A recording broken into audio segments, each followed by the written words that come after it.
Hello all. சனிக்கிழமை அக்கா வீட்டுக்கு தான் போயிருந்தோம். அக்கா பசங்க தம்பியை பார்க்கணுன்னு கேட்டுகிட்டே இருந்தாங்க. ஸோ அக்காவை போய் மீட் பண்ணிவிட்டு தம்பிங்களை பார்த்துட்டு வரலான்னு போனோம்.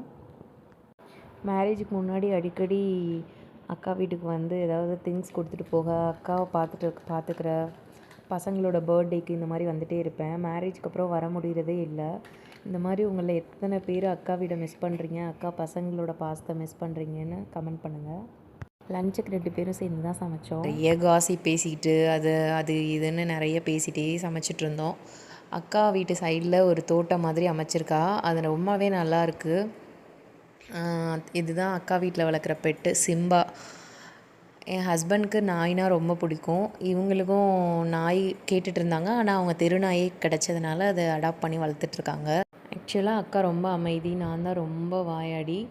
அக்காவுக்கு வந்து அம்மா அப்பா வீட்டில் இருக்கிற வரையெல்லாம் கார்டனிங்லலாம் இன்ட்ரெஸ்ட் இருந்து நான் பார்த்ததே இல்லை. இங்கே இவ்வளோ இன்ட்ரெஸ்ட்டாக அதை பண்ணுறத பார்க்கும்போது எனக்கே கொஞ்சம் வியப்பாக தான் இருக்கும். மோரோவர் லஞ்செல்லாம் நல்லா சாப்பிட்டு முடிச்சுட்டு கார்டன் போய் சுற்றி பார்க்கலான்னு போனோம். என் பையன் ஆளாக போனான். அங்கே சிம்பாவை பார்த்துட்டு ரொம்பவே பயந்துட்டான். ஒரு வழியாக அவனை உள்ள கார்டனுக்குள்ளே கூட்டிகிட்டு போனோம். ரொம்ப நல்லா இருந்துச்சு. ஏன்னா ரொம்ப நாள் எங்கள் வீட்டில் ஒரு 4 செவத்துக்குள்ளேயே அடைஞ்சு இருக்கிற மாதிரி இருந்துட்டு, அக்கா வீட்டுக்கு வரும்போது இந்த மாதிரி பார்க்கும்போது ரொம்பவே சந்தோஷமாக இருந்தது. எங்கள் அப்பா அம்மா 2 பேரும் விவசாயம் தான் பண்ணுறாங்க. இருந்தாலும் அந்த செடி இதெல்லாம் பார்க்காம இருக்கிறதே ரொம்ப ஒரு மாதிரி இருக்கும். இந்த மாதிரி கார்டன் வச்சு அதை பார்க்காம இருக்கிறது ரொம்ப ஒரு மாதிரியே இருக்கும் எனக்கு. இங்கே வந்தது எனக்கு ரொம்பவே ஹாப்பியாக ஒரு மாதிரி பீஸ்ஃபுல்லாக இருந்தது அந்த 2 நாள். ஞாயிற்றுக்கிழமை மதியம் அப்புறம் கிளம்பிட்டோம். 1 டே நைட் மட்டும் ஸ்டே பண்ணியிருந்தோம். அக்கா பசங்க வந்து தம்பியை ரொம்பவே நல்லா பார்த்துக்குவாங்க. ஸோ நான் அவங்கள பார்த்துக்கிட்டதை விட நல்லா பார்த்துக்குவாங்க. ஸோ எனக்கு வந்து வேறு எதுவுமே வேணான்ற மாதிரி இருக்கும். ஏன்னா என் பையன் மேலே அவ்வளோ தூரம் டேக் கேர் பண்ணிப்பாங்க. 2 பேருமே ஒரே மாதிரி தான். இதெல்லாம் நல்லா காய்க்கும்னு சொன்னால் என்னால் நம்பவே முடியல. இந்த மாதுளை சின்னதாக இருக்குது மரம், ஆனால் அவ்வளோ நல்லா ஸ்வீட்டாக பெரிய காயெலாம் காய்க்கும் அப்படின்னு சொன்னான். இது வந்து செர்ரி ஃப்ரூட்.